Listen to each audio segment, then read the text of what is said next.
On a Beam of Light, written by Jennifer Berne and illustrated by Vladimir Radunsky. Over 100 years ago, as the stars swirled in the sky, as the earth circled the sun, as the March winds blew through a little town by a river, a baby boy was born. His parents named him Albert. Albert turned 1 year old and didn't say a word. Albert turned 2 and didn't say a word. Albert turned 3 and hardly said a word at all. He just looked around with his big, curious eyes, looked and wondered, looked and wondered. His parents worried. Little Albert was so different. Was there something wrong?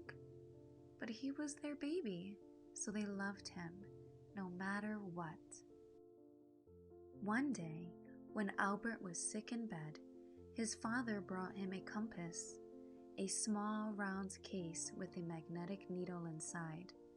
No matter which way Albert turned the compass, the needle always pointed north, as if held by an invisible hand. Albert was so amazed, his body trembled. Suddenly, he knew there were mysteries in the world, hidden and silent, unknown and unseen. He wanted, more than anything, to understand those mysteries.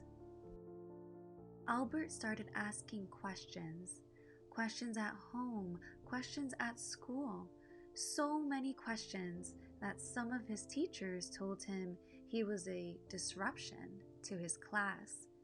They said he would never amount to anything unless he learned to behave like all the other students. But Albert didn't want to be like the other students. He wanted to discover the hidden mysteries in the world. One day, as Albert was zipping through the countryside on his bicycle, he looked up at the beams of sunlight speeding from the sun to the earth. He wondered, what would it be like to ride one of those beams? And in his mind, right then and there, Albert was no longer on his bicycle, no longer on the country road. He was racing through space on a beam of light. It was the biggest, most exciting thought Albert had ever had, and it filled his mind with questions. Albert began to read and study. He read about light and sound, about heat and magnetism, and about gravity, the invisible force that pulls us down toward our planet and keeps the moon from floating away into outer space. And he read about numbers. Albert loved numbers. They were like a secret language for figuring things out. But all that reading still didn't answer all of Albert's questions. So he kept on reading, wondering, and learning.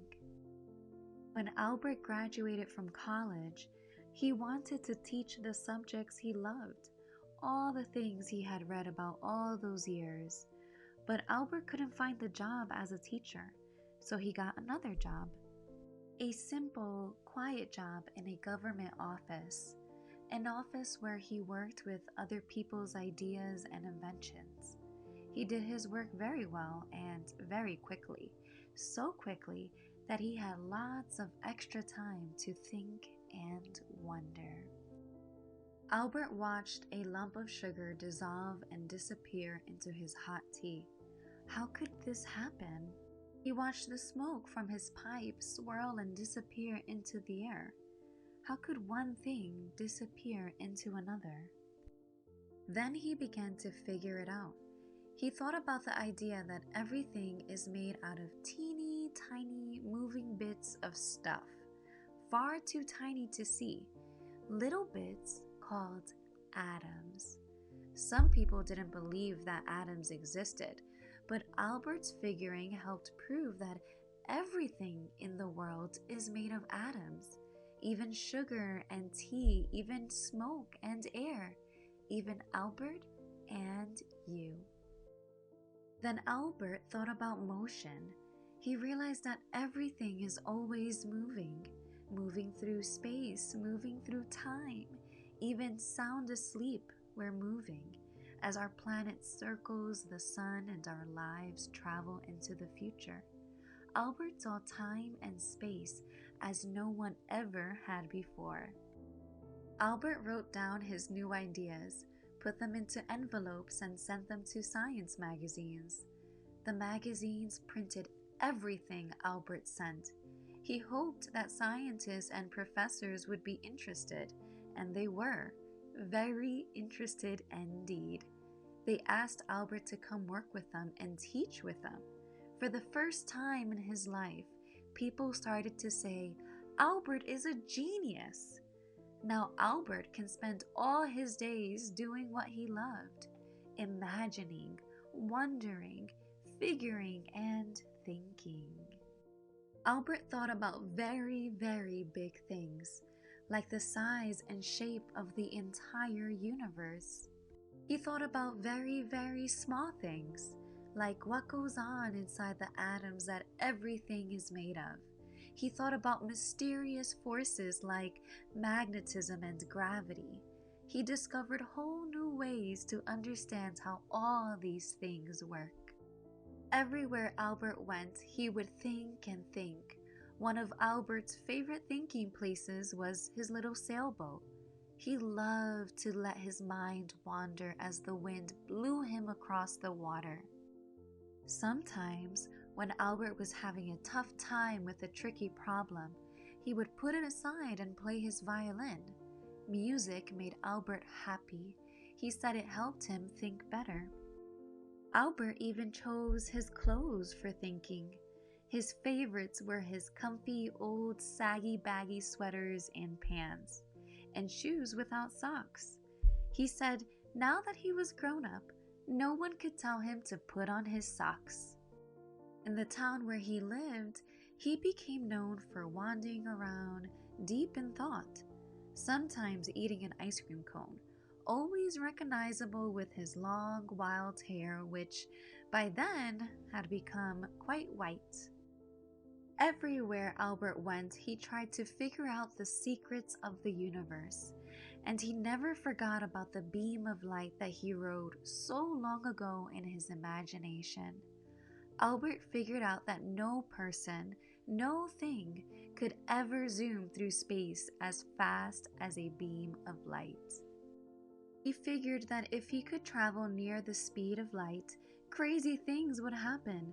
Only minutes would pass for Albert, while years and years went by for the rest of us. This idea was so amazing, people didn't believe it at first, but scientists today have proven that it's true. Albert thought and figured until the very last minute of the very last day of his life. He asked questions never asked before, found answers never found before, and dreamed up ideas never dreamt before. Albert's ideas helped build spaceships and satellites that traveled to the moon and beyond. His thinking helped us understand our universe as no one ever had before. But still, Albert left us many big questions, questions that scientists are working on today. Questions that someday you may answer by wondering, thinking, and imagining. The end. Thank you for reading with me today, dear reader. Until next time.